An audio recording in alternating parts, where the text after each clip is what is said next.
강연회를 시작하도록 하겠습니다. 저는 사회복지대학원 원장 강철희고요. 오늘 특별한 시간 제가 여러분들한테 말씀드린 것과 같이 갖도록 하겠습니다. 유승민 의원님을 초청해서 유승민 의원님이 생각하시는 복지, 기본적으로 예전에 쓰셨던 책인 것 같습니다. 나누면서 커간다. 결국은 복지와 경제 성장과의 그런 균형, 이런 부분에 대해서 말씀을 해 주실 것 같습니다. 여러분들 너무나도 잘 아실 것 같습니다. 유승민 의원님에 대해서는 지난번 대통령 선거에서 바른미래당 대표로 나가셨고요. 그리고 당대표를 지내셨고요. 제가 설명하지 않아도 충분히 여러분들이 의원님의 백그라운드에 대해서는 알고 계실 것으로 생각합니다. 공부를 꽤 많이 하셨어요. 그래서 위스콘신 대학교 메디슨에 소재하고 있는 위스콘신 대학교에서 경제학 박사를 받으셨고요.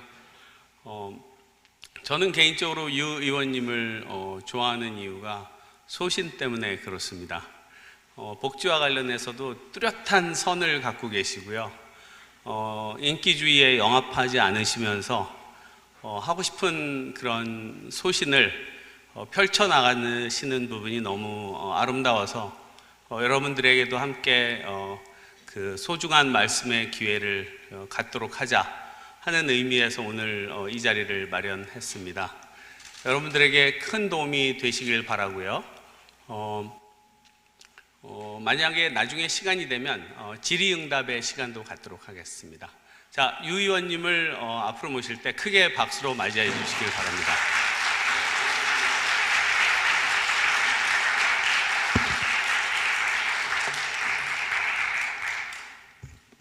여러분 반갑습니다. 유승민입니다. 강철희 원장님께서 과분한 소개를 해주셔서 고맙습니다. 사실은 지난 가을 학기에 여기 사회복지대학원에 와서 강의를 한번 하고 싶었고 그런 기회도 주시려고 그랬는데 그때 못 오고 이렇게 봄학기에 오게 됐습니다. 오늘 만나 뵙게 돼서 반갑고요. 강 교수님께서 말씀하시면서 위스콘신에서 공부했다는 이야기를 하셨는데요. 83년부터 87년까지 위스콘신이라는 데서 경제학 공부를 했습니다. 근데 오늘 이 주제와 관련해서 미리 한마디 드리고 싶은 게 미국의 중서부에 위스콘신 대학교라는 데에서 불과 얼마 떨어지지 않은데 제인스빌이라는 도시가 있습니다. 여러분들 제인스빌이라는 책을 읽어보셨는지 모르겠는데요. 워싱턴 포스트 기자하는 에미 골드스타인이라는 기자가 쓴 책입니다.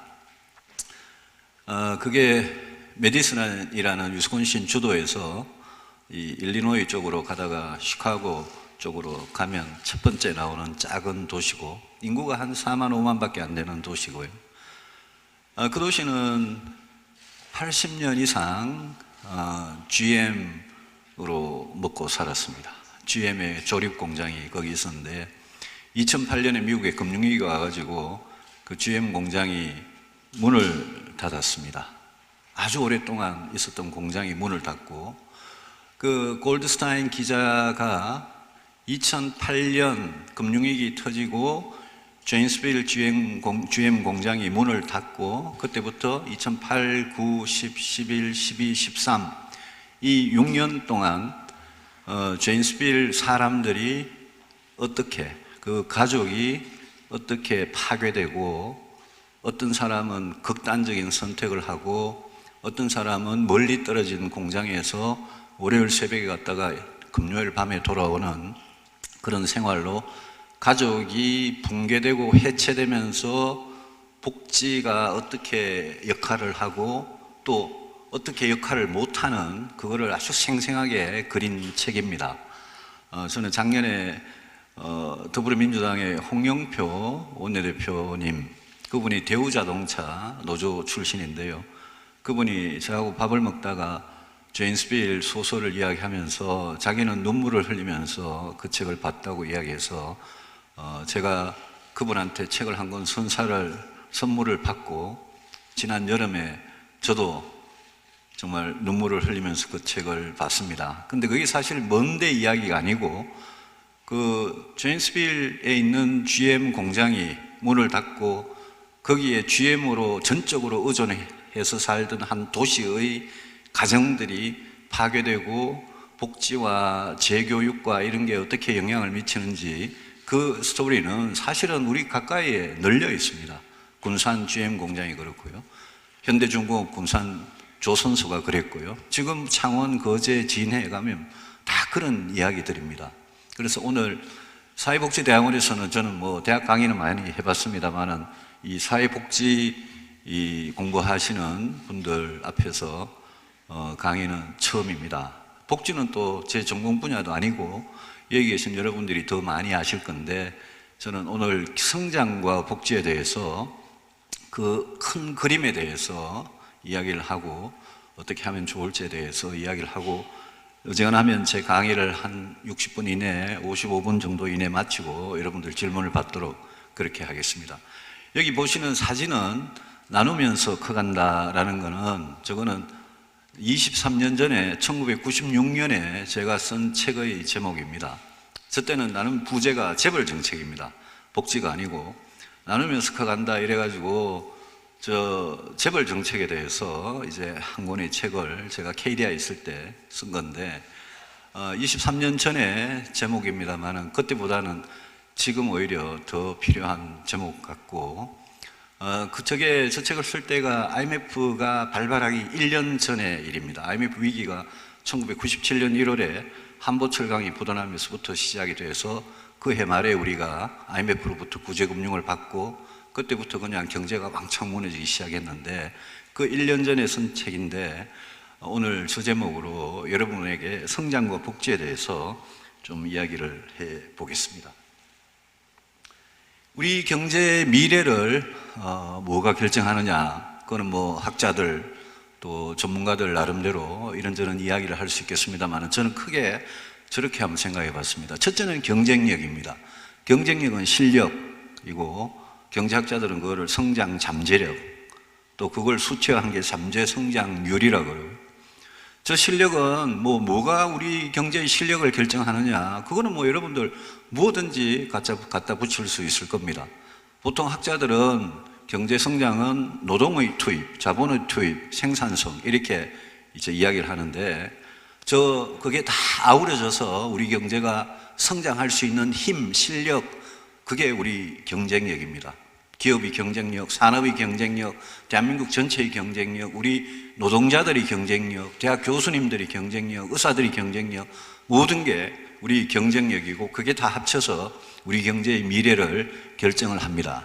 과거에는 우리가 농촌에서 농사 짓던 사람들 도시로 와가지고 그 많은 노동력을 확 투입해가지고 성장을 했고 국민들이 저축을 해가지고 그걸 가지고 은행에 예금을 하고 그걸 투자를 해가지고 성장을 했습니다. 그게 노동과 자본이 늘어나면서 성장을 한 건데 그런 성장은 이제 한계가 왔다는 게 너무나 분명해졌습니다. 자본 투입도 더 이상 잘 늘어나지가 않고요. 노동 투입이 그건 뭐 한계가 온 거는 그거는 뭐 명확관한 사실이고요. 그래서 앞으로의 경쟁력은 생산성, 기술 혁신 거기에 달렸다 그러는데 그거는 대부분 보면 과학기술이나 사람의 머리 손끝에 있는 그런 경쟁력에 해당하는 겁니다. 그래서 자연스럽게 두 번째가 굉장히 중요한 팩터입니다. 인구, 사람, 인재에 관한 겁니다. 이거는 조금 이따가 제가 조금 자세히 한번 들여다보도록 하겠습니다. 여러분들 어떻게 생각할지 모르는데 외교, 안보, 북한도 우리 경제 미래에 엄청난 영향을 미치는 겁니다. 예컨대 여러분 이렇게 한번 생각해 보십시오. 한미동맹이 오늘자로 파기됐다. 우리 해체됐다. 이러면 우리같이 대외 의존도가 높은 경제에서 당장 국제금융시장에서 대한민국에 대한 신인도가 어떻게 될 거냐. 한미동맹으로 우리 안보를 지키는 게 굉장히 컸는데 한미동맹이 갑자기 뭐 트럼프가 일방적으로 차버리든 우리가 차버리든 없어졌다 폐기됐다 이러면 이거는 우리 경제에 굉장히 심각한 영향을 미칩니다. 외교라는 게 우리 바로 옆에 중국이라고 세계 2위의 강국이 있고 태평양 건너 미국이라고 세계 1위의 강국이 있는데 앞으로 미국과 중국 사이에는 군사적으로 경제적으로 갈등이 굉장히 커져가는데 우리가 미국하고 중국 사이에 어디쯤 서가지고 어떤 외교를 하느냐, 우리 생존에 직결되는 거고, 안보는 우리 스스로 힘으로 우리나라를 지킬 수 있느냐, 경제하고 직결되는 겁니다. 저것도 경제는 그냥 먹고 사는 문제지만 제가 늘 하는 말입니다. 안보는 저거는 죽고 사는 문제고, 이 나라가 얼마나 안보가 튼튼해서 평화가 지속 가능하냐는 굉장히 중요한 문제죠. 북한, 우리 안보 외교에 북한을 빼놓고는 생각할 수 없을 정도로 북한이라는 존재는 외교 안보에도 중요하고, 앞으로 통일이 되면 우리 경제가 어떻게 될지 북한하고 굉장히 밀접히 관련이 있기 때문에 외교 안보 북한 저 이슈는 우리 보통 사람들이 그냥 느끼고 상상하는 것보다는 우리 경제 미래에 굉장히 큰 영향을 미치는 변수다. 그 다음에 제도와 정치의 문제입니다. 제도라는 것은 우리가 시장경제 제도가 어떻고 민주주의가 어떻고, 이 제도라는 것은 전부 다 사람이 만드는 겁니다. 왜 국가가 실패하느냐라는 책이 몇 년 전에 나왔습니다.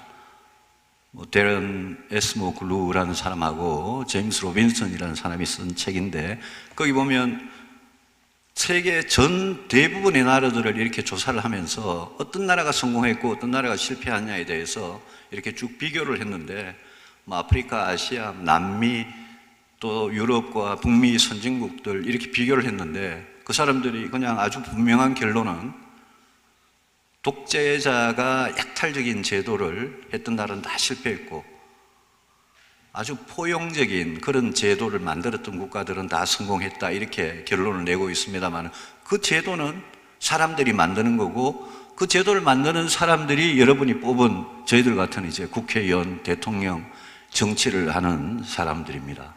그래서 이 앞에 경쟁력과 인구나 사람이나 인재의 문제, 외교 안보, 북한의 문제, 이거를 포괄해서 우리가 어떤 정책, 어떤 제도, 어떤 법, 그런 걸 어떻게 결정하느냐, 이게 정치이기 때문에, 그래서 정치가 최종적으로 결정 권한을 갖고 있는 굉장히 중요한 기능이고, 그래서 정치장 하면 성공하고 정치 못하면 실패를 하는 겁니다.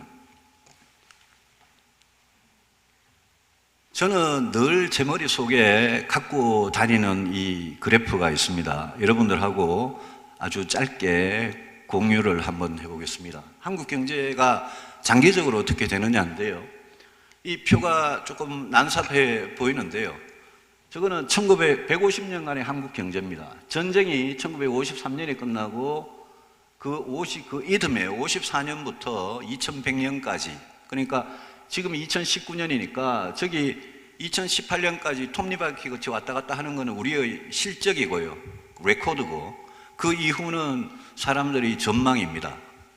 이거를 조금 더 자세히 보겠습니다. 저기 보면 54년부터 61년까지, 61년부터 80년, 81년부터 98년까지, 그리고 지금 현재까지입니다. 지난 한 65년 정도의 우리의 레코드입니다. 우리의 실적입니다. 전쟁이 끝나고 5.16 쿠데타가 일어날 때까지는 5% 내외의 그냥 전후 복구를 했습니다. 그 이후에 61년부터 80년까지 박정희 정권이 18년 동안 레코드가 여러분들 저기 보시는 대로입니다. 저기가 제일 위가 15%고요. 연평균 15% 성장, 그 밑이 10%, 그 밑이 5%인데요. 61년부터 80년까지, 사실은 79년까지죠. 18년 동안 박정희 정권에서 대충 여러분 어림잡아 보면 10%가 넘는 성장을 했습니다. 그러고는 저기 79년에 저때가 제2차 5.16 쇼크 때이기도 하지만 국내 상황이 박정희 대통령이 사망하고, 그러고 나서 저렇게 80년의 경제 성적표가 저게 마이너스 1.7% 성장하던 해입니다. 그 이후에 80년부터 98년까지가 저 사실은 17년인데요. 전두환 7년, 노태우 5년, 김영삼 5년의 시기입니다.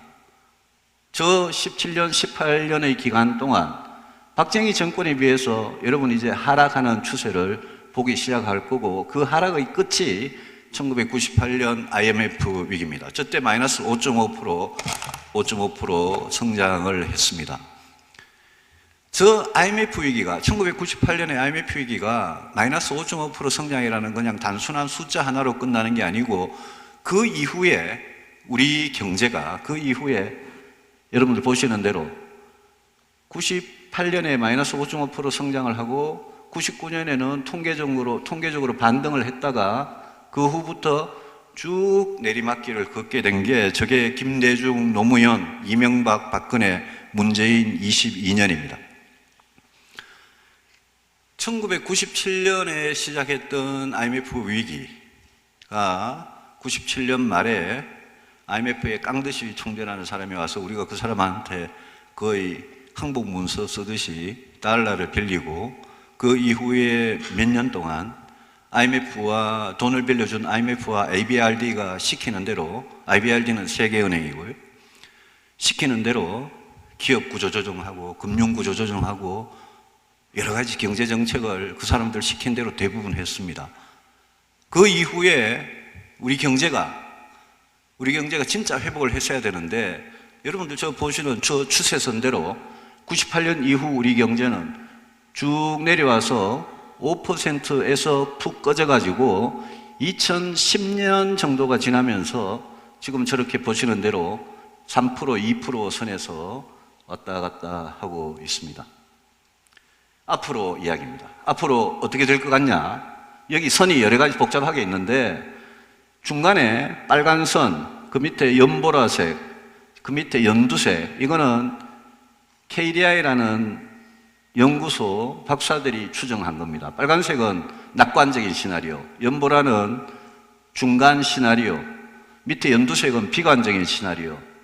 그런데 여러분 여기 보시면 커브가 이렇게 보입니다. 여기서부터 시작해서 이렇게 내려가는 회색 선이 보입니다. 이 선은 이렇게 완만하게 꺼져가는 저 선은 KDI 사람들이 전망을 한 거고요. 저거는 여러 가지 가정을 놓고 낙관, 비관, 중립 이렇게 전망을 했는데, 제가 방금 이렇게 표시한 여기서부터 이렇게 내려오는, 더 빨리 내려오는 이 선은, 저거는 누가 저렇게 전망을 하느냐? KDI 사람들이 2013, 14년에 위에 새 선같이 완만한 전망을 했는데, 그 밑에 급전직하하는 저 전망은 그 이후에 서울대 경제학과의 김세직 교수라는 분이 전망을 저렇게 했고요. 2016년에 앞으로 6, 7년 후면, 그러니까 얼마 안 남았습니다. 거의 성장이 0%대로 떨어질 거다. 재작년에 2017년에 한국은행에서 또 전망을 했는데, 한국은행은 국민 세금으로 이렇게 하고 있는 중앙은행 아닙니까? 한국은행에서 전망을 했는데 한 10년 단위로 끊어가지고 2026년부터 35년까지 10년 동안 우리 경제가 한 1.9% 정도 성장 못한다. 2036년부터 그 다음 10년은 한 0.4%밖에 못한다. 그 밑으로 0.0%대로 떨어져서 곧 마이너스로 갈 거다라고 전망을 합니다. 저게 그냥 보통 전문가들이 여러 가지 통계를, 노동과 자본과 기술 수준과 여러 가지 통계를 보고 저렇게 전망을 하는데, 전망을 갈수록, 시간이 갈수록 더 급락하는, 더 추락하는 저런 전망을 지금 하고 있습니다. 우리가 일부러 경제를 과장해서 위기라고 하는 게 아니고, 지금 굉장히 빠르게 저렇게 가고 있다라고 그 사람들은 굉장히 비관적인 전망을 하는 겁니다. 저 위에 파란 선은 그냥 전문가들 도움 없이 정치를 하는 제가 그냥 제 멋대로 한번 그려보는 선입니다. 자, 저렇게 장기적으로 지금부터 2100년까지 앞으로 80년 동안 계속 죽어가는 경제, 이게 우리가 받아들일 운명이냐? 우리는 저걸 도저히 피할 수 없는 거냐? 이거는 여러분들은 굉장히 중요한 문제고, 이거는 복지에 있어서도 앞으로 굉장히 중요한 문제가 될 겁니다. 인구 사람 인재를, 이거는 가장 최근에 한 2주 전에 통계청이 급하게 특별히 인구 추계를 새로 했습니다. 5년마다 통계청이 합니다. 원래 2016년에 했고 2021년에 하도록 되어 있는데 급하게 그냥 새로 특별히 했습니다. 왜? 인구 구조가 예상했던 거하고 너무나 다르게 변하고 있으니까 통계청이 다시 한번 최근에 해본 겁니다. 가장 최근에 했는 통계청 인구 구조를 여러분들이 간단하게 한번 보시겠습니다. 이거는 제일 위에 거는 인구 성장률입니다. 저기 보면 2028년에 5,194만 명으로 최대 피크에 이른다고 전망을 하는데, 저것도 오른쪽에 잘 안 보일 겁니다만 저기 보면 고위, 그 밑에 중위, 저위라고 해놨는데 통계청이 세 개의 전망을 가지고 시나리오를 가지고 가정을 해본 건데요. 저기 보시면 2028년까지 뭐 저게 피크가 될지 아니면 그 전에 정점에 다다를지, 그 전에 정점에 다다를 가능성도 상당히 많습니다. 저희 통계청이 저렇게 했고요. 여기 보면 2028년에 이제 더 이상 요 0.02%라는 2028년 지나면 이제 인구가 마이너스로 간다는 그런 뜻인데요. 이런 인구 변화가 이제 앞으로 요걸 보시면 경제, 복지하고 굉장히 관련이 되는 구조적인 변화입니다. 생산 연령 인구 15세부터 64세까지는 제일 왼쪽에 보시면요, 1960년부터 2067년까지 107년의 기간입니다. 1960년에는 생산 연령 인구가 1370만, 그 다음에는 이 연두색은 유년, 소년 인구입니다. 14세 이하. 여기가 1059만인데 고령 인구 65세 이상은 73만 밖에 안 됐습니다. 그게 지금 57년이 지나가지고 고령 인구가 유소년 인구를 추월하기 시작하면서 2017년 기준으로 생산 연령 인구 혹은 생산 가능 인구는 정점에 이르렀다가 이렇게 푹 꺼지게 됩니다. 그래서 앞으로 한 48년 후에 2067년에는 생산 연령 인구나 고령 인구나 비슷하게 되고 유소년 인구는 거의 31만 8천 밖에 안 된다, 이렇게 전망을, 318만 밖에 안 된다, 이렇게 전망을 하고 있습니다. 이게 이제 거기 그 결과 나타나는 소위 말하는 인구 피라미드의 변화입니다. 1965년에는 완전히 거의 삼각형 수준으로 이렇게 됐던 이 피라미드가, 이거는 이제 더 이상 피라미드가 아니죠. 2017년에는 이렇게 됐고요. 다이아몬드형 비슷하게 되다가 2067년에는 역삼각형 내지는 T자형으로 인구 구조가 이렇게 바뀌게 됩니다. 지금 5년마다 대통령이 바뀌는데 여러분들한테 세금을 얼마 걷어가지고 어디에 얼마를 쓸지 선거 때, 대통령 선거 때, 또 총선 때, 국회의원 뽑을 때 각 당에서 그냥 공약을 마구 냅니다. 여러분들 그거 보고 저 사람이 대통령 되면 저 사람들이, 저 정당이 일당이 되면 육아휴직은 얼마나 주고, 실업수당을 얼마나 주고, 기숙사생활 보장은 얼마나 주고, 이거 이렇게 보실지 몰라도 우리가 큰 그림을, 아까 성장에 관한 그림과 인구 구조의 변화에 관한 큰 그림을 머릿속에 넣어놓고 앞으로 한 10년, 20년, 30년, 40년 후를 생각하면 우리나라만큼 이렇게 드라마틱하게 성장은 꺼지고 인구 구조는 이렇게 빨리 변하는 나라가 이 세상에 없습니다. OECD 국가 중에도 경험한 적이 없습니다. 이거는 오른쪽 저 T자 내지는 역삼각형만 봐도 여러분 한번 생각해 보십시오. 자, 저렇게 되면 당장 산부인과가 어떻게 될지, 어린이집이 어떻게 될지, 유치원이 어떻게 될지, 아이 옷 만드는 가게는 어떻게 될지, 산후조리원은 어떻게 될지, 초등학교, 중학교, 고등학교, 대학교는 어떻게 될지, 장례식 하는 사람들은 어떻게 될지, 병원은 어떻게 될지, 요양병원은 어떻게 될지, 회사에 근무할 사람은 어떻게 될지, 우리 경제의 모든, 경제사회의 모든 변수가 저기에 영향을 받지 않을 수가 없습니다. 너무나 당연한 이야기입니다. 이거는 똑같은 통계를 다르게 본 건데요. 생산 연령 인구 100명이 부양하는 인구, 이걸 총 부양비라고 그럽니다. 이게 2017년에는 37명에서 2067년에는 120명으로 증가합니다. 똑같은 기간을 다시 놓고 보시면 1960년에는 100명이, 생산 연령 인구 100명이 83명, 그 중에 대부분이 유소년이었는데 83명을 부양했다가 이 부양비가 계속 낮아져서 2017년에 최저를 이룹니다. 100명이, 생산 연령 인구 100명이 37명을 부양을 하는데 노령 인구와 소년 인구, 유소년 인구가 비슷하게 됐습니다. 앞으로는 생산 연령 인구 100명이 120명을 부양을 해야 되는데 생산 가능 인구는 그냥 15세부터 64세 전체 인구입니다. 그 안에는 경제활동 인구가 있고 비경제활동이 있고 경제활동 인구 안에 실업자를 빼고 나서 취업자가 있는데 그 취업자 숫자가 한 2,600만 명입니다. 그러니까 생산 연령 인구 100명이 120명을 부양을 해야 되면 실제로 자기 일자리를 갖고 있는 사람이 부양했는 거는 저거보다가 한 1.5배 정도는 크다고 봐야 될 겁니다.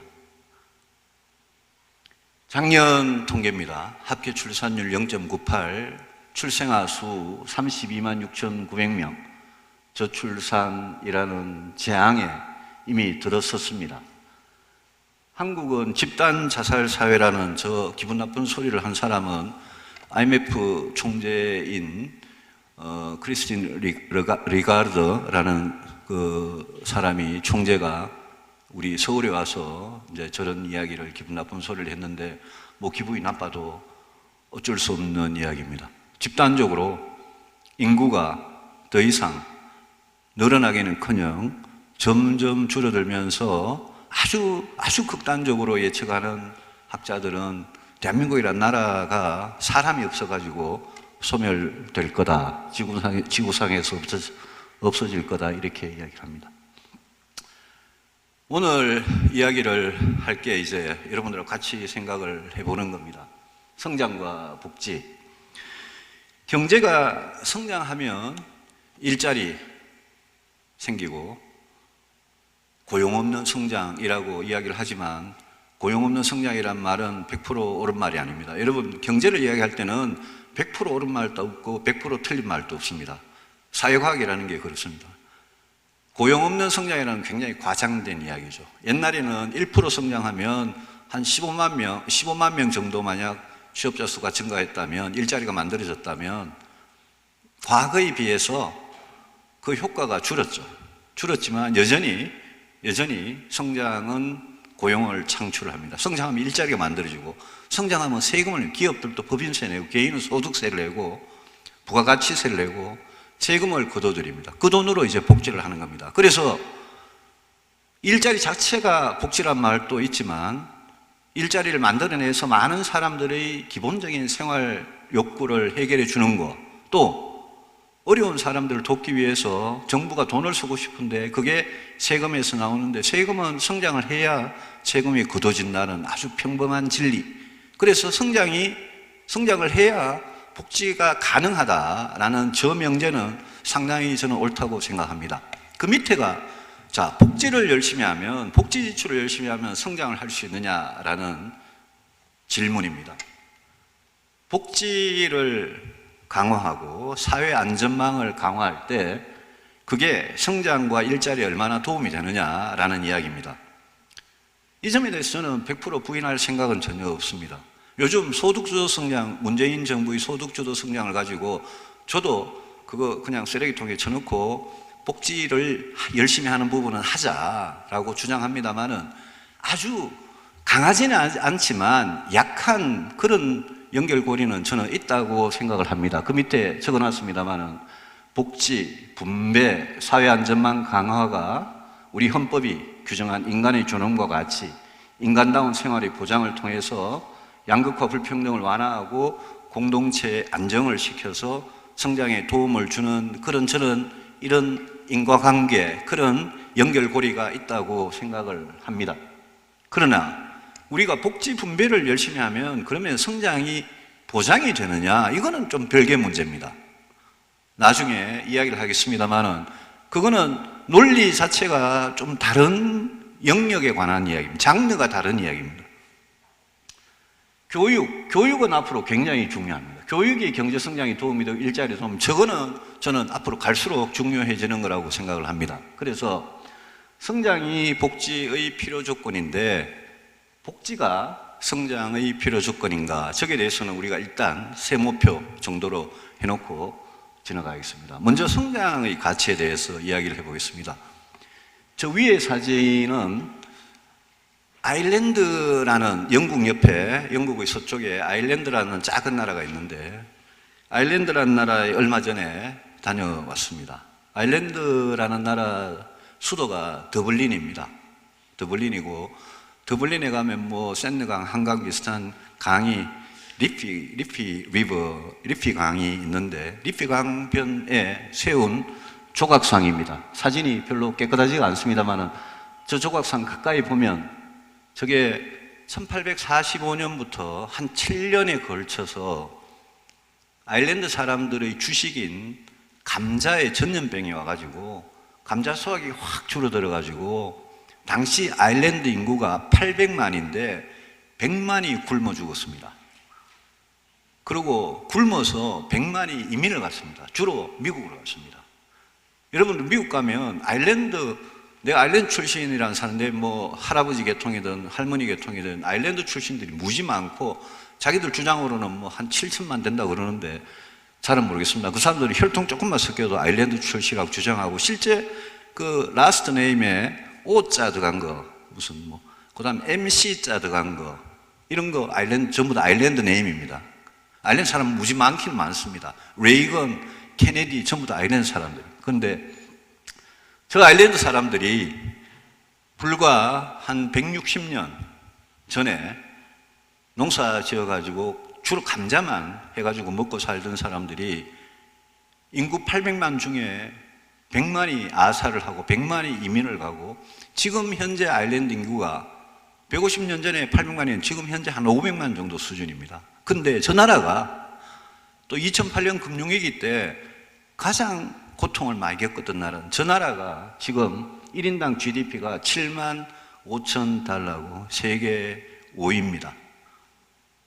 그 아까 우리가 가졌던 한국 경제에 대한 전망, 인구 전망 이렇게 보면 우리는 인구도 없어지고 성장도 안 되고 성장이 안 되니까 복지에 쓸 돈도 없고 우리는 그냥 절망적인데 아일랜드 사람들은 저런 일을 겪어도 그 100년, 150년 후에 세계에서 5번째 잘 사는 나라가 지금 되었습니다. 150년 전에 아일랜드의 전문가들이, 경제학자들이 아일랜드의 만약 100년, 50년 후를 전망을 했으면 과연 저렇게 전망을 할 수 있었을까? 여러분 한번 생각해 보십시오. 또 다른 나라가 우리 바로 옆에 중국입니다. 중국이 1966년이 우리는 61년에 5.16 쿠데타가 일어났는데요. 중국 사람들은 66년 똑같은 날입니다. 5월 16일 날 문화대혁명을 시작했습니다.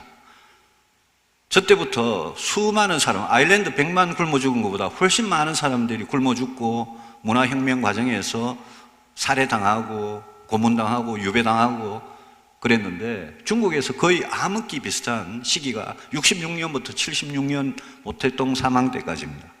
그 10년의 문화대혁명 기간 동안 경제는 전혀 발전하지 않고 수많은 사람들이 굶어 죽고 이랬는데 그 이후에 78년에 40년 전에 78년에 등소평이 개혁 개방을 시작해가지고 지금 세계 경제 2위 1인당 GDP가 아직도 8,800달러 수준입니다만은 워낙 14억 2천만 인구니까 곱하기 하면 세계 경제 2위 돼가지고 지금 엄청나게 빠른 속도로 성장한 거 여러분이 다 아실 겁니다. 지난 2013년부터 17년 5년간 기준으로 세계 경제가 한 3.5% 성장했는데 그 중에 2.2 정도가 아시아의 몫이고 아시아의 기여고 그 중에 1.2 정도가 중국의 기여입니다. 그러니 세계 경제가 3.5% 성장하면 그 중에 3분의 1은 중국 덕분에 지금 성장을 하고 있는 겁니다. 성장에 대해서는 오늘 뭐 더 이상 이야기를 하지 않겠습니다만은 성장은 문재인 대통령께서 또 더불어민주당이 소득주도 성장, 혁신성장, 공정경제 이렇게 이야기하는데 혁신성장이란 말은 제가 2016년에 서울대 강의 때 제가 처음 썼던 말인데 저는 문재인 대통령께서 혁신성장이란 말을 써주셔서 너무 고맙습니다. 우리 정치권에는 표절 같은 거 가지고 별로 시비를 걸지 않습니다. 너무 고마운데 문제는 혁신성장은 말로만 해서 되는 게 아니고 우리 경제가 지금 아일랜드 같이 중국 같이 저 혁신을 하려면 뭔가 대단한 고통스러운 개혁 과정을 거쳐가야 됩니다. 노동개혁, 규제개혁, 교육개혁, 과학기술개혁, 어떻게 인재를 양성할 것인가 이런 것들이 정치적으로 인기 없고 기득권층의 반발이 굉장히 심하고 그렇지만 제대로 된 리더라면 극복해야 되는 개혁들인데 여러분 요즘 뭐 타다 돌아다니고 카풀 공유 어떻게 하면 택시 운전하시는 분들이 자살을 하고 이러는데 이럴 때 어떻게 우리가 개혁을 할 거냐 빅데이터, AI, 4차 산업혁명 이러는데 그 4차 산업혁명에 우리가 안 뒤지고 그거 쫓아가기 위해서는 뭔가 우리 경제에서 누군가 앞서가야 되는데 그 사람들 앞서가게 하면서 뒤에서 이 피해받는 사람들 이걸 어떻게 개혁하고 구조조정할 것이냐 하는 게 전부 다 혁신의 내용들인데 그냥 말로만 이렇게 혁신성장이 이루어야 별 소용이 없습니다. 근데 어쨌든 문재인 정부가 혁신성장을 지금 말로만 하면 박근혜 정부의 창조경제하고 다를 바 없이 그냥 아주 그냥 5년 동안 말만 구호만 열심히 외치다가 끝날 뿐인데 그렇게 안 됐으면 좋겠습니다. 소득주도 성장은 결국은 ILO가 이야기하는 임금주도 성장, 복지주도 성장, 세금주도 성장 이런 동의어에 불과한 건데 저거 소득주도 성장은 그냥 포기를 깨끗하게 하시고 이제 복지를 어떻게 할 거냐 저거는 소득주도 성장은 성장의 해법이 아니고 복지이기 때문에 복지를 어떻게 할 거냐 그 이야기를 남은 시간에 해보겠습니다. 2019년 예산이 470조 슈퍼 예산이라고 그러는데 저 예산 중에 3분의 1가량이 보건복지 분야에 저렇게 쓰였습니다. 여기 보시면 숫자가 좀 희미합니다만 여기 161조 원 34.3%가 보건복지 고용에 이렇게 들어가 이게 약간 넓은 의미에서 복지 예산이라고 생각하시면 되겠습니다. 다른 예산들이 복지하고 뭐 완전히 관계없는 거다 이렇게 이야기할 수는 없겠습니다만은 보건복지 고용으로 여기에 포함된 예산의 내역이 이 표가 잘 안 보여서 미안합니다. 제가 이 161조를 이 복지 예산, 보건복지 예산 161조를 어떻게 배분을 했느냐 2019년 올해 여기 보시면 몇 가지만 이야기해 보겠습니다. 공적연금 30%가 넘습니다. 주택은 민간시장이 맡기는 게 많습니다만은 영구임대, 국민임대, 전세금 대출 이런 주택에 관한 주택과 관련된 복지에 저렇게 돈이 쓰인다는 이야기입니다. 고용 일자리 관련된 거, 어르신들 관련된 거, 기초생활보장, 건강보험 이런 식으로 쭉 있습니다. 그런데 이 중에 예컨대 건강보험이나 무슨 장기요양보험 같은 거는 다른 데서 정부 예산 밖에서 돈이 많이 나가기 때문에 여기서는 표에서는 조금 작게 이렇게 보입니다. 이 보건복지 분야 재정 규모를 보시면 이 빨간 바는 전체 예산이고요. 이게 보건복지 예산인데 보건복지 예산의 비중이 아주 빠르게는 아니지만 완만하게 증가하면서 앞으로는 제도, 법, 정책을 어떻게 갖고 가느냐에 따라서 이게 증가 속도가 정해질 겁니다. 요때까지가 요 세 개의 2015, 16, 17 요게 박근혜 정부 때고요. 18, 19가 문재인 정부가 책정한 예산인데 전체 예산의 증가분은 문재인 정부 들어와서 이렇게 팍팍 뛰고 있습니다. 예산 자체가 많이 늘어나고 있는데 복지 예산은 이런 식으로 지금 가고 있습니다. 보건복지 예산에서 최우선적인 거는 빈곤 해소입니다. 이 목적을 넘어서는 그런 저는 복지의 목적은 저는 있을 수 없다고 생각합니다. 빈곤 해소, 이거는 바로 양극화 불평등을 해소하는 것하고 바로 직결이 되는 우리의 목표입니다. 국가 도움이 가장 절실하게 필요한 국민에게 최우선으로 복지를 해드리는 겁니다. 여기에서 이제 늘 고민이 있습니다. 보편적 복지와 선택적 복지를 가지고 사람들이 막 이렇게 막 논쟁을 많이 합니다. 근데 실제로 복지 정책에 들어가서 그 디테일을 보면 사실 저런 논쟁이 좀 무의미한 경우도 제법 있습니다.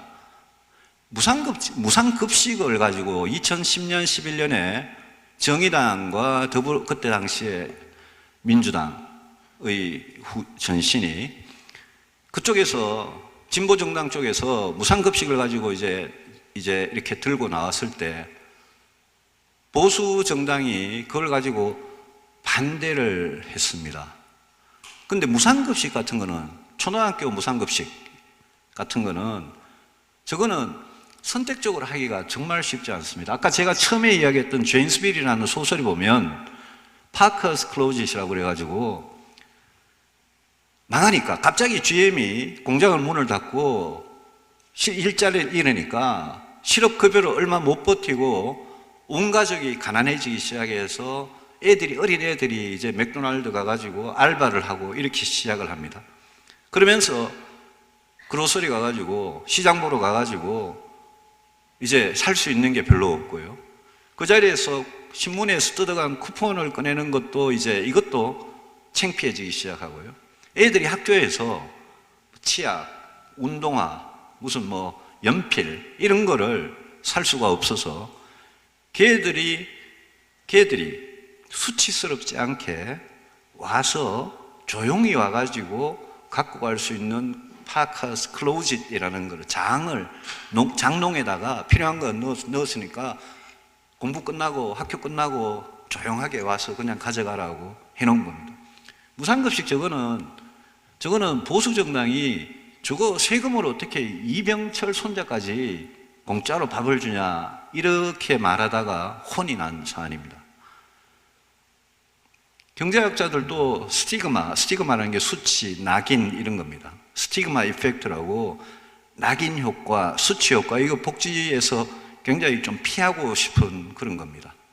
그래서 무상급식은 저거는 그냥 이렇게 여러 가지 그런 사정으로 보편적일 수밖에 없지 않느냐라는 겁니다. 저 밑에 아동수당을 이제 주는데요. 10만 원씩.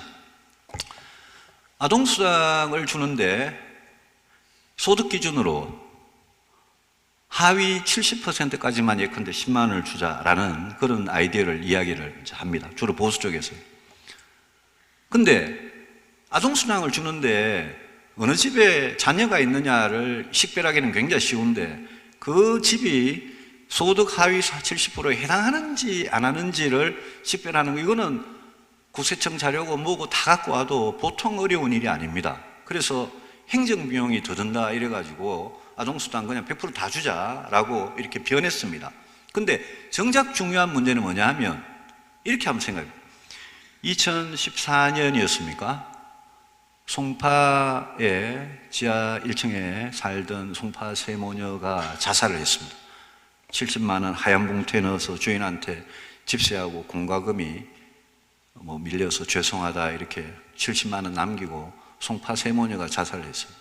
그래서 사람들이 그냥 어렵게 살면서 70만 원이라는 봉투를 남기고 갈 정도로 양심적인 사람들이 이 사람들 어떻게 국가가 구제해 주지 못했느냐, 그래가지고 복지 사각지대 해소한다고 난리 난 거 기억하실 겁니다. 근데 복지 사각지대 해소한다고 기초생활보장부터 시작해서 여러 가지 제도를 막 이렇게 뜯어고치고 했는데 또 그런 일이 계속 일어납니다. 2018년에 충북 증평에서 모녀 자살하고, 2019년 올해 1월에도 그런 일이 있었습니다. 중랑구의 서울에 모녀 자살하고, 또 간병을 오래 하다가 그냥 치매 노인하고 같이, 어머니하고 같이 그냥 자살하고, 이런 경우 대부분 보면 사람이 아픈 거, 질병하고 관련이 있고요. 질병하고 근로능력을 상실하고요. 병원에 갈 돈이 없고 이런 게 계속 터집니다. 아동수당 얘기하다 제가 이 말씀을 드린 이유가 아동수당 10만 원씩 주는 게 저도 언젠가 주겠다고 공약했습니다만 아동수당 10만 원씩 드리는 게 그게 그렇게 이렇게 우선순위가 높은 거냐라는 생각을 우리가 이제 할 필요가 있는 겁니다. 여기 보시면 이 다양한 아까 여러분들 보신 이 표에 여러분들 보신 이 표에 그냥 카테고리가 이렇게 여기는 한 15개 정도 됩니다만은 저 돈을 161조 원이라는 보건복지 예산을 쓰는데 여러분 세부 프로그램이 몇 개인지 아십니까? 1144개입니다. 그러니까 저 161조 원을 쓰는 보건복지부와 교육부와 고용노동부와 국토교통부와 이런 데서 여성가족부와 여기 쓰는 정책 프로그램의 세부 단위가 1144개란 겁니다. 정말 복잡한 식으로 지금 복지제도를 하고 있는데 이제 대표적인 것들이 뭐 저런 것들입니다. 급식, 보육, 교육, 의료, 주택, 기초생활보장, 그 다음에 EITC, 근로소득장려금, 기초연금, 아동수당, 뭐 육아휴직수당, 청년배당, 뭐 별별 이야기로 저 중에 덩치로 보면 굉장히 크고 앞으로 엄청난 시한폭탄 같은 게 공적연금, 국민연금, 공무원연금, 사학연금, 군인연금, 공적연금이 앞으로 폭탄이고요. 건강보험도 굉장히 앞으로 돈이 많이 들어가는 거고요. 저 안에서 무엇이 보편적이고 무엇이 선택적이냐? 자, 우리가 의료와 주택까지도 보편적으로 할 수 있느냐? 그거는 요즘 진보정당도 그렇게 주장하지는 않습니다. 의료복지, 주거복지, 이거는 진짜 어려운 분들만 도와주자라는 거, 진보정당도 그거는 동의를 하는 겁니다. 그래서 그거는 선택적이 될 수밖에 없는 거고요. 아동수당, 보편적으로 갈 수밖에 없는데 지금 하는 게 맞냐라는 거. 기초연금은 선택적으로 어차피 하고 있습니다. 청년배당, 성남시, 서울시에 가면 청년배당 저거를 그냥 보편적으로 한다는데 그렇게 하는 게 맞느냐라는 질문이 나올 수 있고요. 보육에 대해서는 상당히 보편적으로 가고 있는데 그것도 과연 맞냐라는 의문이 제기가 됩니다. 국민연금이나 공무원연금 같은 건 연금 어차피 낸 사람한테 주는 거니까 저거는 뭐 보편적이다 뭐라고 할 게 별로 없습니다. 왜냐? 여러분들 비정규직 실업자 중에는 국민연금 건강보험 못 든 사람 굉장히 많지 않습니까? 그런 분들한테는 뭐 저거는 뭐 혜택이 아예 가지를 않는 겁니다. 그렇지 않습니까? 기초생활보장은 저소득층 빈곤층한테 가는 거니까 당연히 선택적이고요. 그래서 저는 보편적 복지와 선택적 복지 저 논쟁은 어떤 복지를 할 거냐 그 프로그램에 따라서 저는 우리가 우리 사회가 선택을 할 수밖에 없는 문제라고 생각하고 제일 밑에 관로 안에 기본소득이라고 넣어놓은 거 저거는 앞으로 정말 고민해 볼 문제입니다. 지금 실업률이 3% 4%, 체감 실업률이 10%, 청년 체감률이 실업률이 24%, 이 정도 수준이 아니라 진짜 AI가 인공지능이 시대가 도래하고 ICT 기술이 진짜 발달해서 우리가 지금 알고 있는 직업 중에 예컨대 한 50%가 사라졌다. 진짜 일자리가 사라졌다. 그런 경우에 진짜 우리는 로봇한테 세를 매기고 기본소득을 할 거냐. 저 문제에 대해서는 지금 당장은 황당한 발상일지 몰라도 생각은 해봐야 됩니다. 이미 미국의 알래스카 같은데 유럽 일부 국가에서 뭐 투표를 하기도 하고 실험을 하고는 있습니다. 기본소득 모든 국민한테 똑같이 그냥 주는 저거는 뭐 보편적 복지의 아주 그냥 이 대표적인 건데요. 아동수당도 아동에 대해서는 보편적이라고 생각할 수 기본소득에 해당한다고 정의당 사람들 같은 분들은 그렇게 주장도 합니다. 청년수당도 그렇게 주장하기도 하고요. 어르신들한테 드리는 기초연금도 저것도 기본소득의 일환으로 생애 주기별로 그렇게 생각하자라는 주장을 하기도 합니다.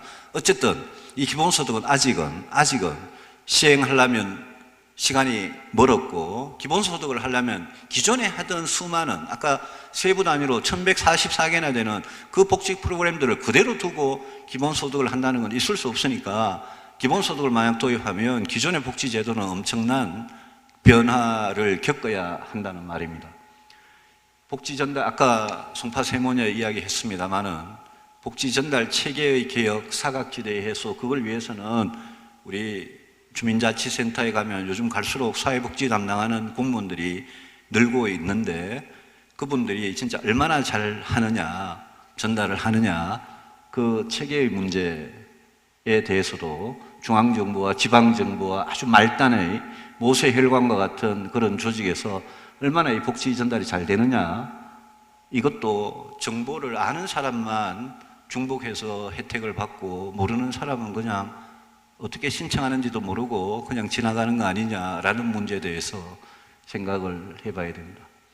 성장에 도움이 되는 복지, 워크페어라고 뭐 이렇게 이야기를 하는 사람도 있습니다만은 예컨대 뭐 워크페어가 되는 게 그게 근로장려 세제 같은 거 국세청이 근로를 하는데 소득이 너무 일정 수준 이하면 차라리 텍스를 이렇게 소득세를 돌려드리는 그것도 복지고요. 기초생활보장도 저는 워크페어 개념하고 연결을 시킬 수 있다고 생각합니다. 기초생활보장을 받다가 내가 어디 가서 열심히 일해가지고 돈을 버는 순간 갑자기 기초생활보장이 딱 끊어지면 그럼 내가 일할 유인이 없으니까 그럼 기초생활보장을 받던 사람은 일을 해서 소득이 있더라도 얼마간은 계속 기초생활보장을 드리고 그러면서 일을 계속 하도록 만드는, 그렇게 전환을 하도록 만드는 이런 모든 복지 프로그램은 워크페어 정신을 가지고 저는 디자인을 할 수 있다고 생각합니다. 굉장히 앞으로 중요한 게 청년복지하고 노인복지인데, 노인복지는 정치인들한테는 이거는 표하고 직결이 됩니다.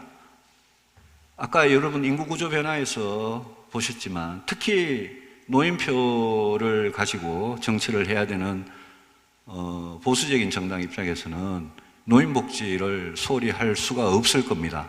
정치적으로.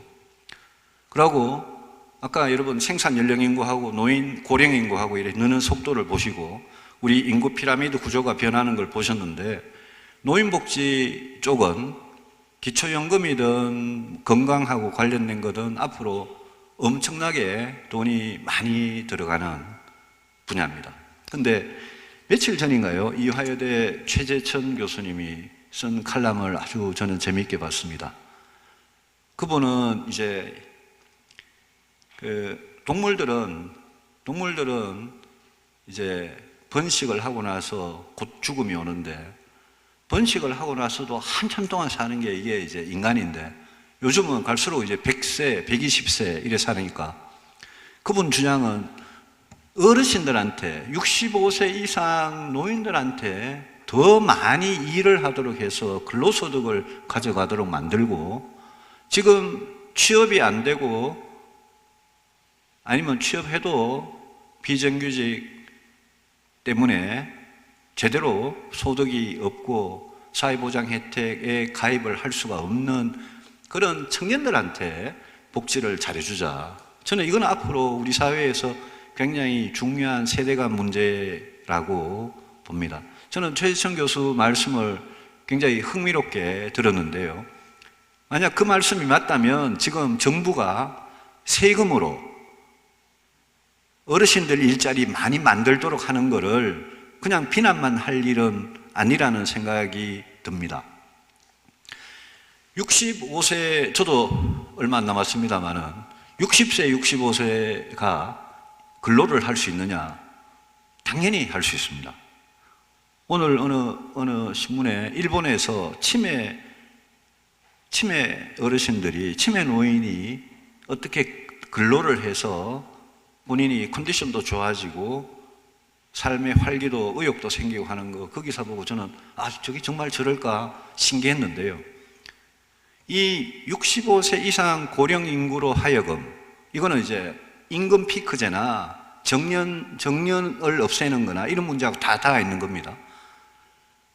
그분들이 더 일하도록 만들고, 그 대신에 자기가 30대, 40대 아주 생산성이 높을 때 일할 때보다는 덜 받아가더라도 하루에 그냥 8시간이 아니라 4시간 일하더라도 어르신들한테 더 일하도록 만들고 근로소득을 가져가도록 어떻게든 사회를 디자인하고 갈수록 취업이 어려운 청년들한테 어떻게 교육이나 복지나 이런 기회를 주면서 잡을 찾을 때까지, 일자리를 찾을 때까지 복지에서 완전히 배제되지 않도록 하느냐.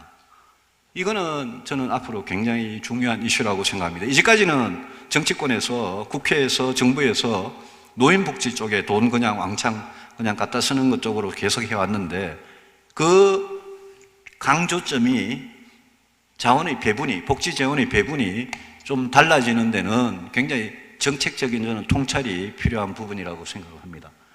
교육과 주거를 가지고 안정되게 해주는 것도 성장에 당연히 도움이 됩니다. 저출산 해결에 도움이 되는 복지, 이거는 뭐 보육, 교육, 주택 복지 당연히 해당이 되고요. 일자리 실업 관련 복지도, 육아휴직 관련 복지도 그런데요. 아까 0.98이라는 충격적인, 한국은 집단 자살 사회라는 그 충격적인 숫자, 32만 6,900명이라는 충격적인 숫자. 여러분, 우리나라 전체 합계 출산율은 0.98인데 세종시는요 1.57입니다.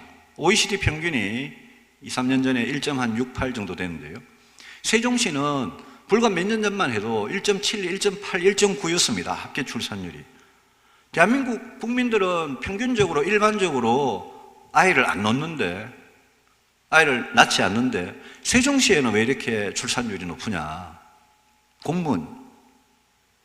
공무원하고 교사는 육아휴직이 3년입니다. 아빠, 엄마 전부 다요.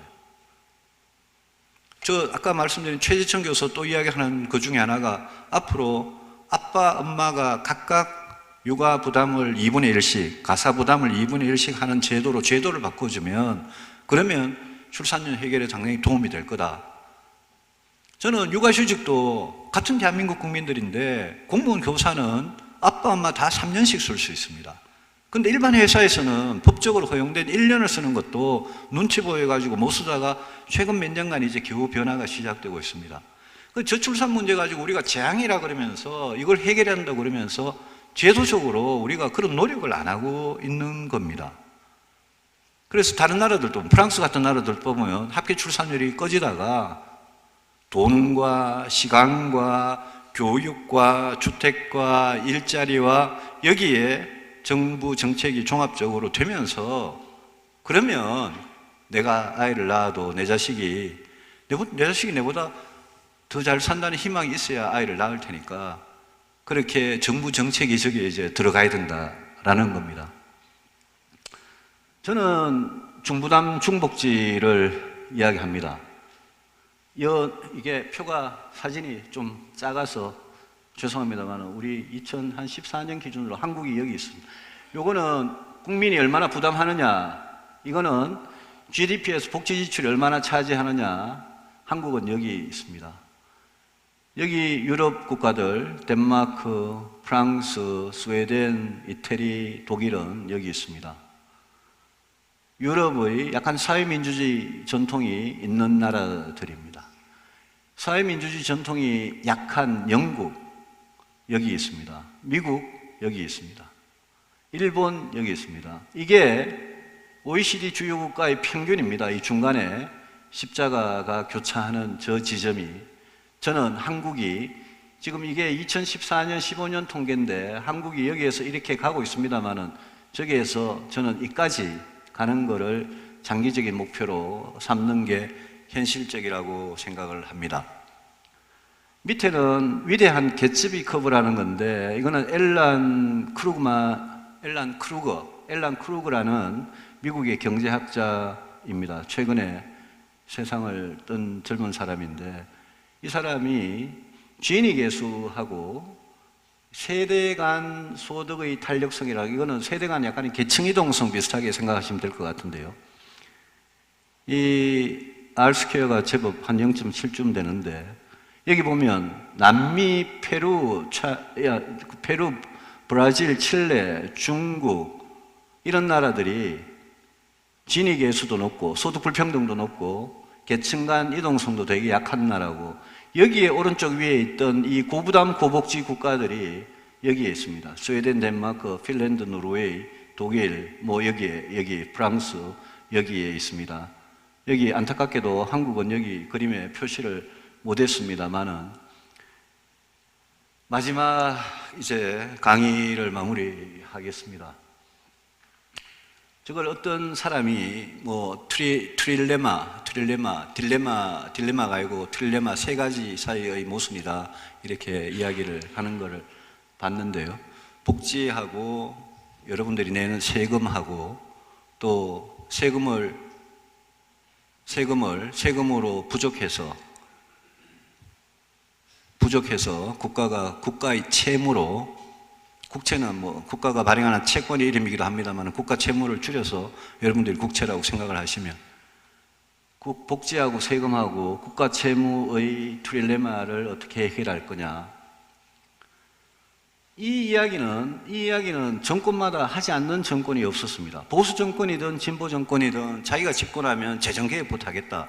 정부의 지출을 과감하게 줄이겠다. 그걸로 꼭 필요한 곳에, 복지를 포함해서 꼭 필요한 곳에 돈을 쓰겠다 이래놓고 이 약속을 지킨 정부는 아무도 없습니다. 그러니까 이거는 이제 선거 때 이런 이야기 하면 거의 거짓말, 상습적인 거짓말 비슷하게 돼버려서 참 안타깝긴 한데요.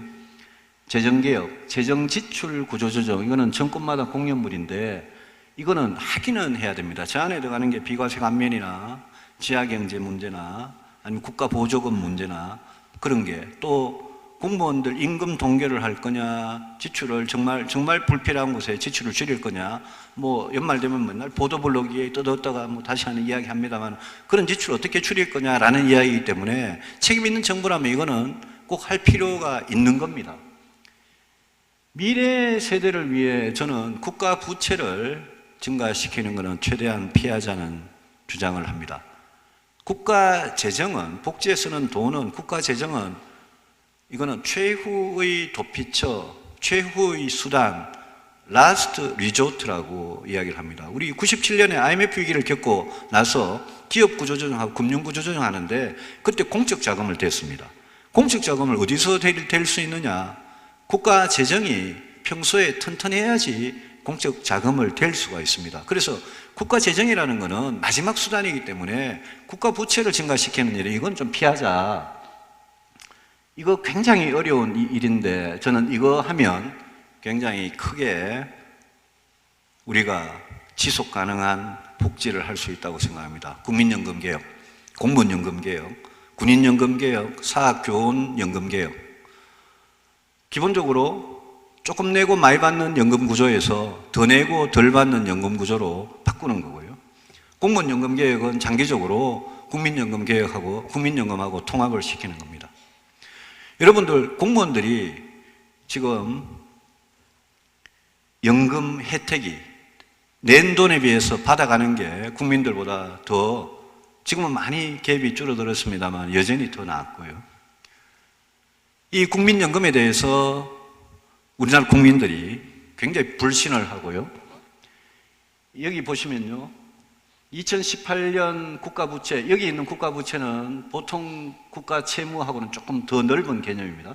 국가부채가 1682조 원인데 이게 며칠 전에 그냥 언론 보도입니다. 그 전에 비해서 127조 증가했는데 이 증가분 중에 대부분이 94조 원이 공무원 군인연금의 충당 부채입니다.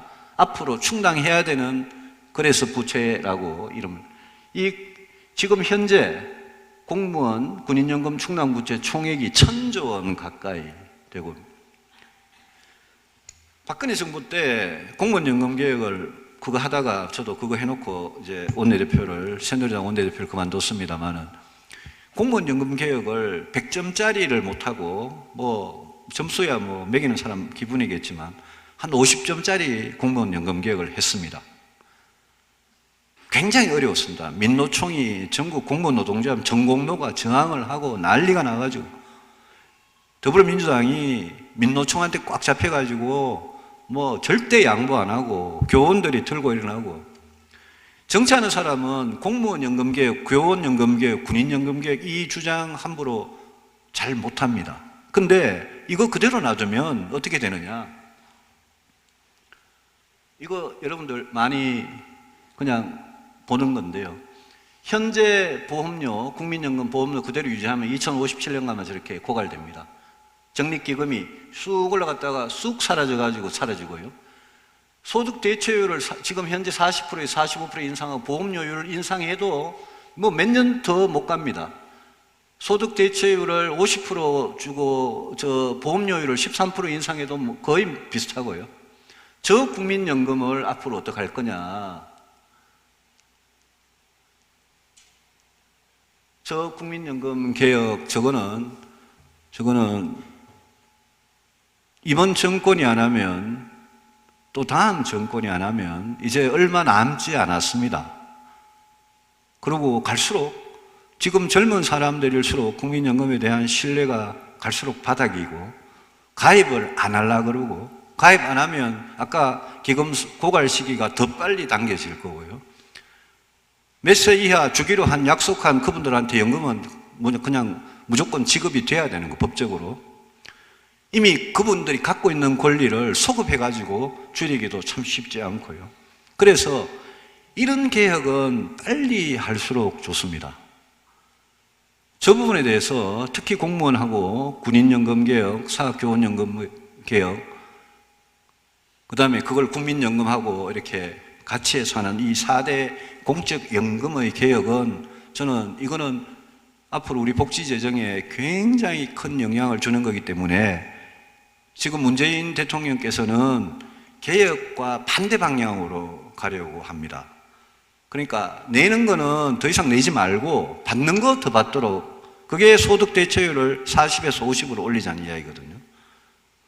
40에서 50으로 여러분들 무슨 수로 올립니까? 아까 2057년에 기금이 고갈하는데 문재인 대통령식으로 하면 더 빨리 고갈을 하겠죠. 그러면 더 국민연금 내기 싫겠죠.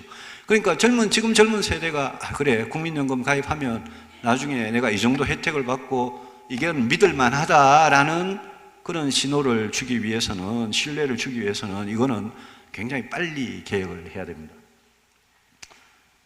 시간이 별로 없어서 연금 수익률과 연금 사유주의에 대해서는 이야기를 안 하겠습니다. 아까 중부남 중복지 했던 거라서 대충 넘어가겠습니다. 한국은 저 보시면 일본은 국가 채무 비율이 GDP의 2.34배고요. 우리는 0.4배입니다. 일본, 미국, 프랑스, 이태리 같은 나라들은 재정의 최후 보루의 기능이 굉장히 약화된 나라들이고, 여기 보면 스웨덴이 아주 독특한데 스웨덴이 국가 채무 비율이 우리보다 별로 안 높으면서 국민 부담률이나 주택 부담률 보면 현격하게 차이가 나서 스웨덴은 고부담 고복지가 가능한 나라입니다. 그런데 우리나라 국민들 보고 우리나라 국민들한테 스웨덴 같이 세금 많이 내고 부담 많이 하고 복지 잘하는 거 원하냐? 그러면 굉장히 낮을 겁니다. 그래서 장기적으로 중부담 중복지로 가자는 이야기고요. 이게 이제 마지막입니다. 이 김대환 교수님이라고, 제 말씀을 끝내겠습니다. 김대환 교수님이라고, 저분이 노무현 정부 때 2003년에 노동부 장관을 하시고 박근혜 정부 때 노사정위원회 위원장을 하신 분입니다. 그러니까 진보 보수 정권에 다 노동 관련, 노사정 합의 관련 일을 직접 하셨던 분이고 굉장히 비판적인 시각을 견지하시는 분이고 제가 굉장히 존경하는 분인데, 저분이 성장과 분배에 대해서 존 스튜어트 밀, 19세기의 유명한 철학자이자 경제학자입니다. 저분의 말을 인용해서 저렇게 이야기했습니다. 성장과 분배를 같은 영역에서 동시에 해결하는 왕도는 없다. 생산은, GDP는 시장의 영역이고 GDP는 생산하는 것은 시장의 영역입니다. 우리가 자유시장 경제를 이야기하는 이유가 그겁니다. 근데 분배는 정치의 영역입니다. 저게 아마 저 밑에 이 Principles of Political Economy라는 이 책에서 나온 저걸 이렇게 의역을 하신 것 같은데, 생산의 법칙과 조건은 Physical Truth라는 게 이게 물리의 법칙, 자연의 법칙을 따르는 거다. 저거는 시장에서 일어나는 거다 이 말입니다. 그런데 부의 분배라는 거는 이거는 인간이 만든 인스티튜션, 제도에 다루는 거고 이거는 사회의 법과 관습에 따르는 거다. 분배는 정치의 영역입니다. 그러니까 어떤 나라가 생산을 어떻게 할지 그거는 그거는 자유시장 경제를 어떻게 자유롭고 공정한 시장 경제를 잘 이렇게 해서 거기에서 혁신이 일어나도록 하느냐, 거기에 맡겨야 되고, 다만 분배는 그 나라 사람들이 선거에 의해서 만든 정부가 아니면 독재 정부가 하여튼 정치가 결정을 하는 겁니다. 분배를 어떻게 할지는. 그래서 분배라는 거는 전부 다 이 정치 영역에 있기 때문에 이 두 개를 섞어서 소득주도 성장이라고 그렇게 부르지 마라라는 말을 하면서 했고, 우리 헌법에도 저렇게 다 나와 있습니다.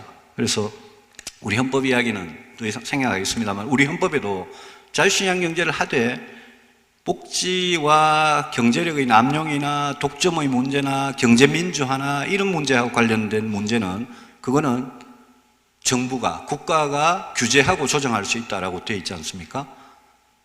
그 말은 정치가 결정을 한다는 아까 김대한 교수 제이스 밀러의 말입니다.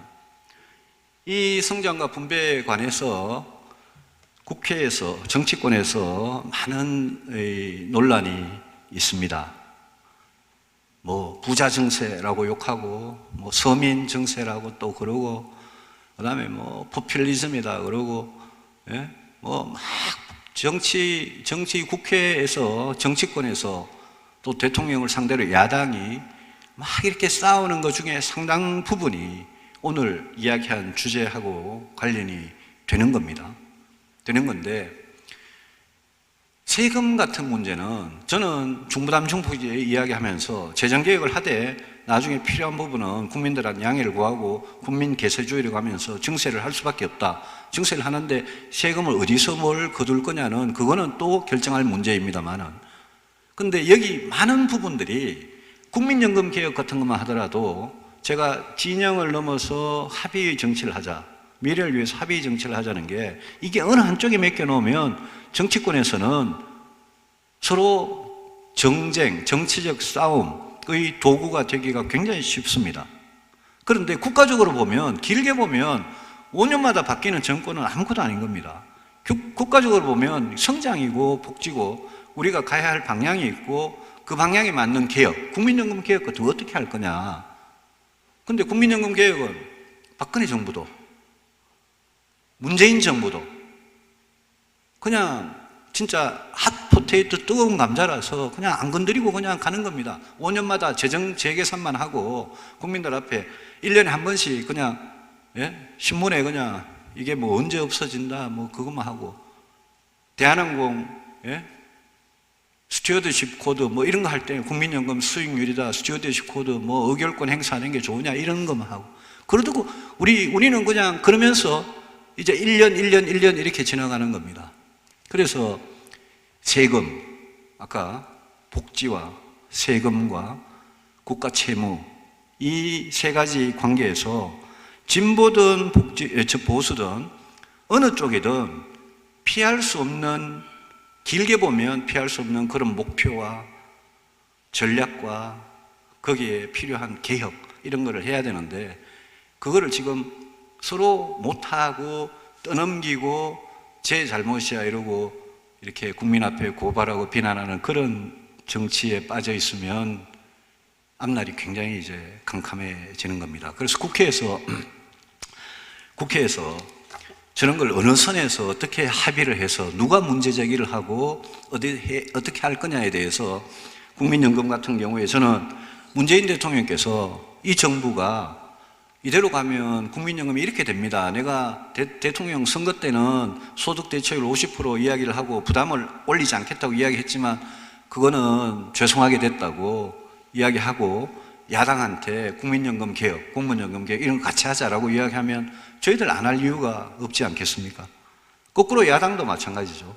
정부한테 그런 걸 자꾸 이야기해야, 그래야 여러분들 나중에 지금부터 30년 후에 50년 후에 여러분들이 이제 어른이 다 돼가지고 일자리 잃고 이럴 때 그거 누가 어떻게 먹여 살릴 겁니까?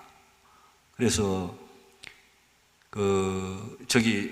진영을 넘어서 합의의 정치를 하자라는 게, 저게 그냥 모든 걸 다 그렇게 하자는 게 아니라 정치적으로 굉장히 인기가 없고 골치 아픈 그런 세금 복지 이런 거는 꼭 저렇게 할 필요가 있다.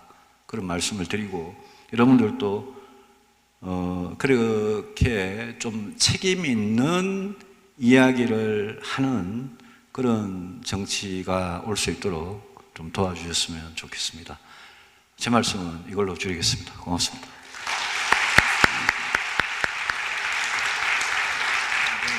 이제 대다수의 국민들이 어떤 정치인들이 그런 얘기 때 이제 좀 신뢰하지 못하는 이유 중에 하나가 정치인들이 본인이 누리고 있는 어떤 특혜에 대해서는 내려놓으려고 하지 않으면서 본인들과 다른 어떤 대다수 국민들의 어떤 연금 개혁을 주장하는 거에 대해서 조금은 아쉽게 생각을 한다. 그래서 제가 알기로는 국회의원들이 이제 누리고 있는 특혜도 굉장히 많고 이제 그렇기 때문에 어떤 그런 것들을 먼저 본인들의 기득권에 내려놓는 어떤 그런 모습을 보여주면서 솔선수범하는 모습을 보여주면서 어떤 공무원 연금 개혁이라든지 국민연금 개혁을 했을 때 좀 더 당위성이 확보되는 거 아닌가, 저는 이런 지적을 하고 싶고, 그리고 두 번째 문제는 이제 공무원 연금 개혁 필요하다, 그리고 국민연금 개혁 필요하다. 그런데 그게 굉장히 커다란 정치적 부담이 될 수 있다는 말씀을 해주셨어요.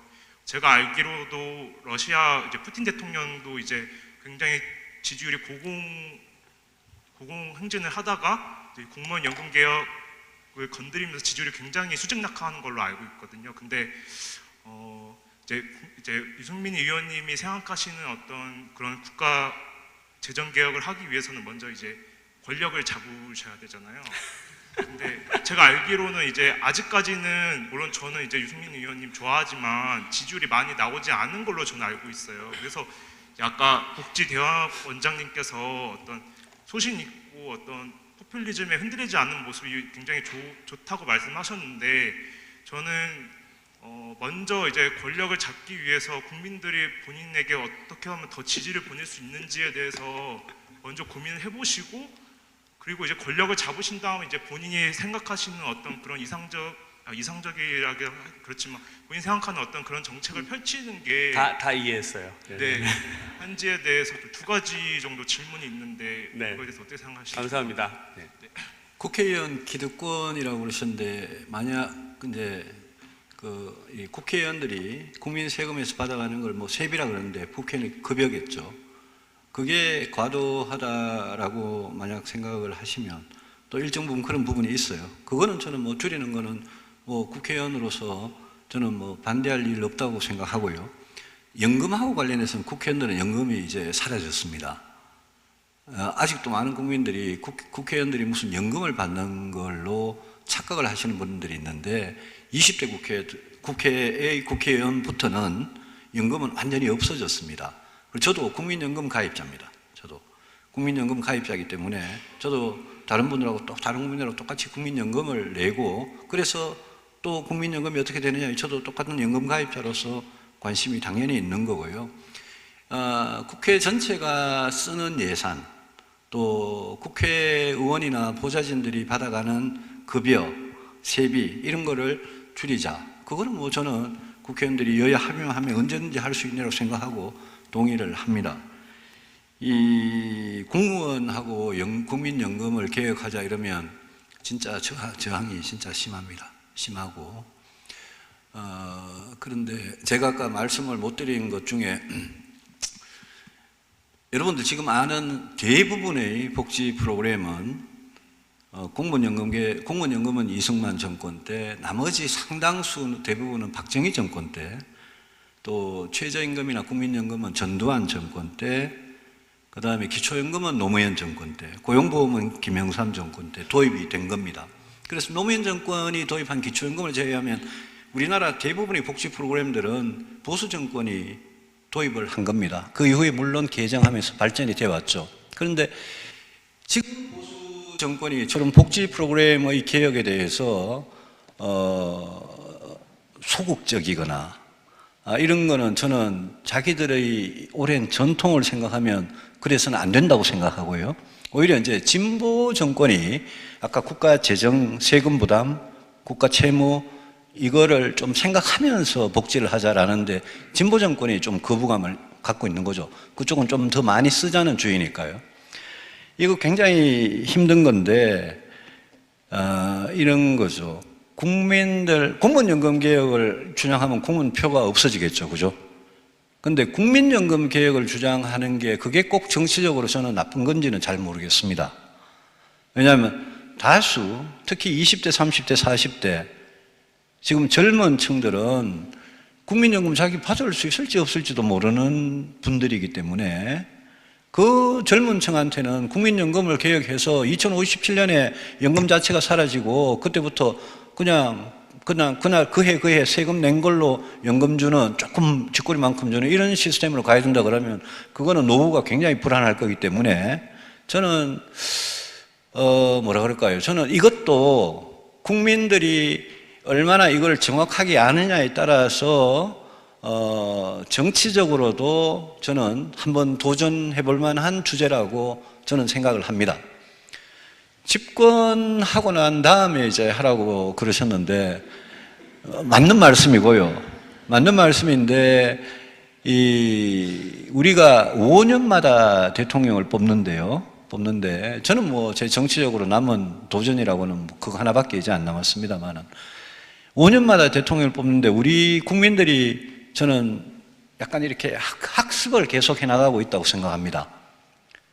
박근혜 싫어서 문재인 뽑아봤는데 어떤지 2년 동안 여러분들이 지금 겪고 계시고 당하고 계시기 때문에 저는 5년마다 이렇게 선거가 있으면서 저는 우리 국민들께서 선거를 하는 행태가 저는 굉장히 현명해지고 있다고 생각하고 그런 분들을 대상으로 선거 때 왕창 속이고 사기치고 그러고 나서 대통령이 막상 되고 나서 완전히 다른 쪽으로 하라라는 거는 그거는 좀 약간 국민 수준하고 약간 좀 괴리가 있다고 생각을 합니다. 그래서 저도 정치를 하니까 그냥 표 떨어지는 소리를 어디 맨날 그 소리만 하고 다닐 수는 없겠죠. 근데 예컨대 여성가족부를 폐지하자는 소리를 제가 했는데요. 저는 왜 그런 소리를 했냐면 여성을 위해서 여성가족부를 두는 나라는 우리나라밖에 없습니다. 가족의 문제, 여성의 문제는 전부 다 보건복지의 문제고 고용노동부의 문제고 교육부의 문제고 그렇지 우리나라 같이 쥐꼬리만한 예산 주면서 여성가족부 따로 주면서 마치 여성에 대해서 대단한 일을 하는 것 같이 이렇게 생생낸 나라 없습니다. 그래서 우리도 갈수록 모든 제도나 정부 기구나 법이나 이런 게 선진국형으로 바뀌어야 되기 때문에 그런 걸 가지고 이 똑똑한 국민들한테 계속 이렇게 설명을 해나가면 저도 집권 가능성이 높아질 수 있다고 생각을 합니다. 이제 국민연금 개혁에 대해 말씀하셨는데 그 국민연금 개혁에 관한 주장을 하는 언론 보도가 나오는 댓글로 항상 나오는 게 국민연금을 깎으면 누가 국민하려고 하느냐. 국민 말고 군인이야. 예. 그래서 예. 저도 그 부분이 좀 궁금한데 거기에 어떤 생각 갖고 계신지 궁금합니다. 제가 공적연금 4가지 중에서 가장 특별하게 생각하는 것은 군인연금입니다. 군인연금은 수혜자도 얼마 안 될 뿐 아니라 저는 군인에 대한 예우는 그거는 저는 그냥 일반적인 보훈 정책뿐만이 아니고 그 연금도 저는 군인연금은 국민연금이나 공무원연금하고 다른 트랙으로 가는 게 맞다고 생각을 합니다. 다만 그게 일반적인 국민들이 느끼기에 군인에 대해서 나라를 위해서 언제든지 죽을 수 있다고 생각하고 가서 근무한 군인들에 대해서 국가가 적절한 보상을 해주는 것은 연금이든 다른 보훈 정책이든 저는 그건 옳다고 생각하기 때문에 군인연금까지 국민연금이나 공무원연금하고 통합을 시켜서 같이 개혁하는 것은 저는 찬성하지 않습니다. 다만 그 혜택의 정도에 대해서 국민들께서 인정을 해 주실 만한 그런 정도여야 된다고 생각하고 그거는 저는 지도자가 국민들을 설득해서 별도의 특별한 대우를 해주는 게 맞다고 생각합니다. 예, 먼저 말씀 잘 들었습니다. 저 증세 관련해서 좀 여쭤보고 싶은데 저도 이제 공부하기 전에는 그거 증세하면 되지 뭐 그렇게 못하나 이렇게 단순한 생각을 했었습니다. 근데 지금 양재진 교수님 계시지만 한국복지국가론을 수업 들으면서 이게 한국복지 역사나 이런 걸 봤을 때 별로 이게 결코 쉽지 않은 일이라는 것을 제가 느꼈거든요. 예를 들어서 우리나라 자체는 정부 주도로 복지를 이렇게 쭉 해왔던 것이 아니라 대기업 중심으로 또 노조도 산별 노조로 해서 전국 단위로 복지가 이렇게 뭐 잘 되는 게 아니고 기업 단위로 해서 대기업 중심으로 직원들에게 복지를 굉장히 잘 해줘서 사실 보면은 지금 대기업 직원들 입장에서는 증세가 절박하지 않은 상황인데 그들이 사실은 세금의 주체들이라서 이들을 설득을 해야지만이 이 복지의 기본 시스템 될 수 있는 세금 증세를 할 수 있다고 저는 생각을 하거든요. 그런데 그것이 과연 이게 이들을 어떻게 설득할 것인지 그런 궁금증이 좀 생겼고요. 그리고 이런 증세나 이런 큰 문제를 위해서는 사실 정치권에서도 되게 중요한 역할을 해야 하는데 그것이 우리나라에서는 그 북유럽이나 이런 데하고 좀 다르게 소선거구제여가지고 인물 중심으로 투표를 하기 때문에 그 인물들이 그 지역에서 선심성 정치를 할 수밖에 없는 이런 구조더라고요. 그래서 이런 것들이 이제 비례대표나 이런 식으로 정당 중심으로 그렇게 선거가 돼야 조금 더 좀 보편적으로 전체적으로 볼 수 있는 복지가 저는 될 수 있을 거라고 생각하는데 그래서 얼마 전에 정치권에서 그런 연동형 비례대표제 뭐 이런 거 논의를 할 때도 조금 앞으로 가나 그렇게 생각을 했는데 이런 것들 그러니까 전체적으로 봤을 때 과연 그 증세 문제가 이게 현실적으로 정치권에서 가능하긴 한 문제인지 어디까지 증세를 위해서 저런 합의의 정치를 좀 하셔서 어느 단계까지 가셨고 그 증세를 한다면 가장 핵심적으로 둬야 하는 그 세금은 무엇인지 그것에 대해서 궁금합니다. 세금을 올리는 정당, 세금을 올리는 정권은 뭐 거의 보면 선거 경험에서 거의 패하는 경우가 많습니다. 그래서 증세는 정치적으로도 굉장히 어렵고 국민의 저항이나 조세 저항이나 이런 거 생각해도 뭐 굉장히 어렵죠. 지금 조세 부담률이 이제 뭐 최근 몇 년간 굉장히 가파르게 증가해서 이제 20% 넘어서고 국민 부담률은 한 27% 이제 넘어서고 그런 단계로 가고 있어서 사실 지금 어떻게 보면 가만히 둬도 국민 부담률, 조세 부담률이 조금 올라가는 경향이 있는데 이 문재인 정부는 이제 딱 타겟을 정하죠.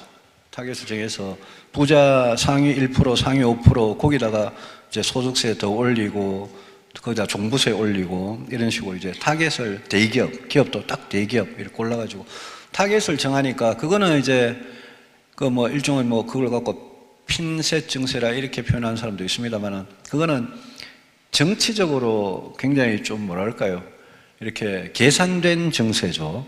예, 왜냐하면 상위 1%한테 증세를 하면 나머지 99%는 좋아한다라는 걸 깔고 이제 증세를 하는 거니까 이제 우리 부자들 세금 내는 거는 뭐 중산층이나 서민들은 좋아할 거다 이런 거 이제 깔고 하는 거니까요.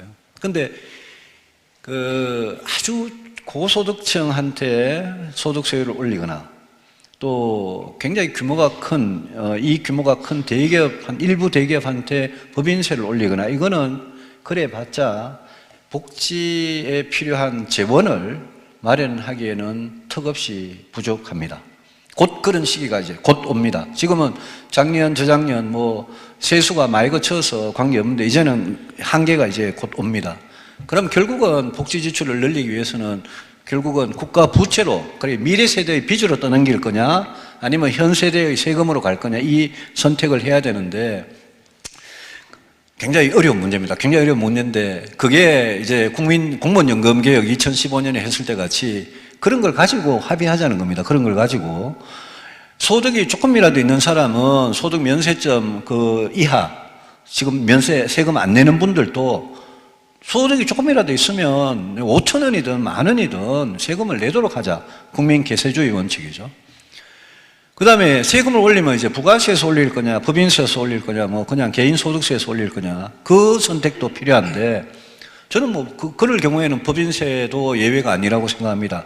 저는 법인세 높다고 해가지고 기업들이 뭐 다 공장에 가고 저는 그렇지는 않다고 생각합니다. 기업들이 외국에 나가는 해외 투자 빠져나간 이유가 법인세 때문이냐? 그거는 따져볼 문제입니다. 그건 법인세고 부가세고 소득세고 저는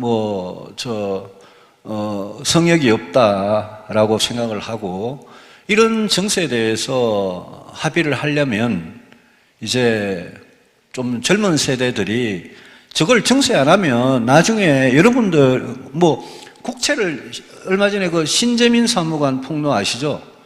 그게 국채 발행하고 관련된 겁니다. 국채 바이백하고 관련된 건데 젊은 사무관이 자살까지 생각할 정도로 그렇게 폭로를 했던 그 일이 국채 발행하고 관련된 거고 그 사무관은 이 국채를 발행하면 미래 세대 자기 같은 젊은 사람이 20년, 30년 후에 어떤 부담을 진다는 걸 잘 알기 때문에 그렇게 한 거거든요. 그래서 저는 이거는 세대 간의 문제이기도 한데 특히 젊은 분들한테는 정치적으로 정세가 현 세대가 부담하는 게 지금 직업을 가지고 있고 지금 장사를 해서 벌고 있는 지금 버는 사람들이 부담을 더 많이 하도록 하는 게 당신들 미래, 이 나라의 미래를 위해서 낫다라는 그걸로 이야기를 하면서 그러면서 예컨대 국회 안에서는 정의당 같이 고부담 고복지로 가지는 그 정당도 있고 저같이 중부담 중복지 정도까지 천천히 책임지면서 가자는 사람도 있고 자유한국당은 아무래도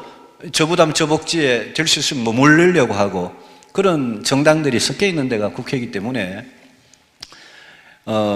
정세에 대해서 지금은 세수가 남아서 그렇습니다만 아마 올해 내년 이제 2년 뒤 이래 가면 정세 이야기가 또 나올 수밖에 없는 상황으로 갈 거고 그때는 누군가가 해야 되는데 제일 좋은 거는 집권 책임을 갖고 있는 국정 책임을 갖고 있는 대통령이 그것도 5년 단임이기 때문에 그분이 역사의식이 있으면 그분이 국민연금 소득대체율을 40에서 50으로 올리겠다는 저런 엉터리 소리를 할 게 아니라 지금 이렇습니다. 그대로 놔두면 이 나라가 이렇게 갑니다. 그러니까 저야 이제 선거가 없는 사람이니까 정세합시다. 그렇지만 정세는 세금은 공평해야 되니까 공평하게 하려면 이런 안을 국가 지도자가 내놓으면 제일 좋죠. 그거를 대통령이 못 내놓으면 그러면 이제 국회에서 해야 된다는 소리인데 참 쉽지 않은 거는 인정하면서도 그리고 아까 연동형 비례나 이런 거 말씀하셨는데 그런 정치 이야기를 오늘 하는 그건 아닙니다만은 연동형 비례는 여러분들이 표의 사표를 줄이려고 하는 거거든요. 그죠? 정당 득표를 가지고 국회의원 수를 배석하자는 거 아닙니까? 근데 지금 현재 말씀하신 대로 소선거구제는 그대로 놔두고 연동형 비례만 하는 거는 이거는 효과가 없죠. 왜냐하면 국회의원의 3분의 2 이상을 차지하는 200석 이상을 지금 246석입니까? 지역구 국회의원은 전부 다 소선거구제를 뽑는데 지역구를 몇 개를 뭉쳐가지고 중대선거구제를 뽑으면 사표는 훨씬 줄어들거든요. 그죠? 근데 소선거구제는 그대로 놔두고 연동형 비례만 하자는 거는 저는 이거는 정의당의 논리라고 생각합니다. 정의당이 지역구에서 자신이 없으니까요. 그래서 저는 오히려 민주당하고 더불어민주당하고 자유한국당이 둘이가 영남 호남을 그냥 이렇게 자기 무슨 요새같이 이렇게 끼고 있으면서 소선거구제 절대 안 내놓으려고 그러는데 지역구 국회의원 뽑는 것부터 중대선거구제를 하는 게 사표 방지고 거기서 연동형 비례를 더 추가하면 사표 방지는 되면서 아까 말씀하신 정당의 힘, 인물보다 정당이 좀 더 미래지향적인 개혁적인 그런 이 정책들을 내놓을 수 있는 여지가 있는 그런 정치 체제가 될 것 같습니다. 공무원 연금이 지금 이제 그 빚이 막대한 빚이 있잖아요. 그래서 국민연금하고 이게 통합을 하게 될 경우에는 그 공무원 연금의 막대한 빚을 국민연금의 기금으로 메우려는 게 아니냐라는 비판이 이게 항상 같이 있는데 또 제도적으로도 이걸 통합하는 게 많이 어려울 수밖에 없는 게 예를 들면 좀 월드뱅크에서는 특히 이제 그 연금의 그런 안정성이나 이런 걸 위해서 최근에는 적립식으로 운영을 하는 거를 많이 이제 강조를 다시 하는 추세인데 그런 걸로 생각을 해보면 공무원 연금은 사실상 부가식으로 운영이 되고 있고 그렇기 때문에 이거를 만약에 적립식으로 국민연금은 아직은 적립식이니까 그 적립식으로 전환을 한다라고 할 때는 일반적으로 그만큼의 거대한 사회적 비용을 치러야 한다고 알려져 있고 그게 세계적인 제도 경험으로도 이렇게 있어 왔고 그런데 약간 그래서 국민연금과 공무원연금 통합과 관련해서 의원님께서 혹시 생각하시는 그런 방안이나 그런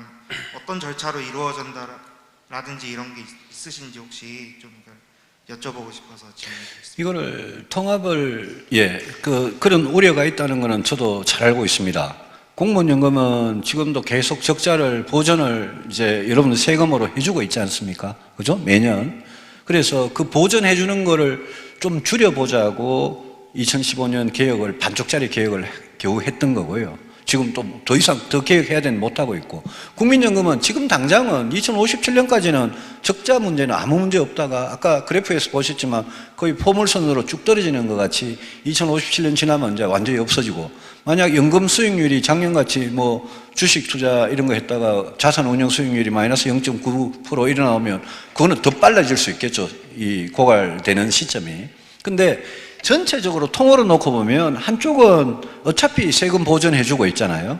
한쪽은 지금은 아니지만 곧 30년 후에 없어지는, 30년 후부터는 아주 뭐 심각한 문제가 일어나고 이러니까 통합을 한다는 거는 첫째, 국민과 공무원 똑같이 대우를 한다는 거겠죠. 그죠? 통합을 하면서 다르게 대우할 수는 없으니까. 그러니까 공무원도 국민이니까 국민하고 똑같은 대우를 받는 그 프레임 안으로, 틀 안으로 들어와라 라는 게 첫 번째 원칙이고, 그래 되면 지금보다 공무원들은 혜택이 줄어들어서 아마 공무원을 하고 싶은 매력이 약간 줄어들 수는 있겠죠. 그런데 그 통합은 저는 결국은 가야 될 방향인데, 가는 길에서 공무원 연금 개혁을 좀 더 2015년과 같은 연금 개혁을, 그보다 더 제대로 된 연금 개혁을 좀 더 해서 세금이 들어가는 걸 좀 줄이고, 그러면서 나중에 통합하는 방법도 있을 수 있고요. 지금 통합해도 어차피 공무원 연금에 들어가는 세금, 그 세금을 국민연금을 더 지속 가능하게 만드는 쪽으로 쓴다고 생각을 이렇게 해도 되고요. 지금은 두 개의 계정을 분리하면서 생각하니까 국민들 입장에서는 아이고, 내 연금은 30년까지는 괜찮은데 지금 적자투성인 공무원 연금이 이리 오면 내 돈을 저기 뺏기는 거 아니냐, 이 걱정을 하시는 거잖아요. 그죠? 근데 그게 어차피 들어가는 세금을 통합해서 재정을 좀 튼튼하게 건전하게 하는 방법을 찾으면 저는 가능하다고 생각을 합니다. 다만 문제는 구조 자체가 그냥 더 내고 덜 받는 식으로 가고, 공무원 연금은 국민연금 쪽으로 확 당겨 올라면 그러면 지금보다는 공무원들한테 불리하게 되니까, 그럼에도 불구하고 저는 공무원은 여전히 매력적인 직업일 거라고 생각합니다만은, 그런 거고. 또 하나 굉장히 중요한 거는 제가 아까 이야기 못했습니다만은, 문재인 대통령이 자연증가분 이외에 17만 4천 명을 공무원 뽑잖아요. 5년 안에. 공공부문 일자리 81만 개 늘리잖아요. 근데 그 뭐 17만 4천 명 뽑는 것 자체가 공무원 연금 재정에 엄청난 악영향을 주는 거잖아요. 여러분의 세금으로. 그래서 이게 이번에 뭐 강릉 속초 고성 산불 일을 보셨지만, 예컨대 소방공무원이 필요하다, 사회복지공무원이 필요하다, 환경공무원이 필요하다. 진짜 현장에 더 필요한 공무원은 뽑더라도 그냥 일반적으로 막연하게 그냥 공무원을 청년 일자리 해결하는 방법으로 그렇게 생각하는 그 정책은 그 정책 자체로 옳지 못하고 경제 성장에도 아무 도움이 안 되고 연금 재정에도 엄청난 영향을 미치는 거니까 그 정책은 진짜 잘못된 거라고 봅니다. 네, 이제 50분이 다 됐습니다. 그래서 오늘 아쉽지만 여기서 그 의원님의 강연은 마치도록 하겠고요.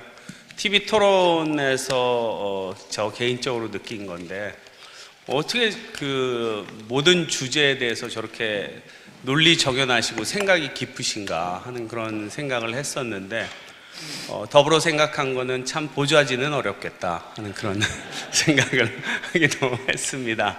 하여튼 오늘 우리 저희 사회복지전문대학원을 위해서 이렇게 오셔서 귀한 말씀해 주신 의원님께 감사의 박수를 부탁드립니다. 네, 고맙습니다. 네. 감사합니다. 고맙습니다. 예, 여러분 잘 되시기 바랍니다. 고맙습니다.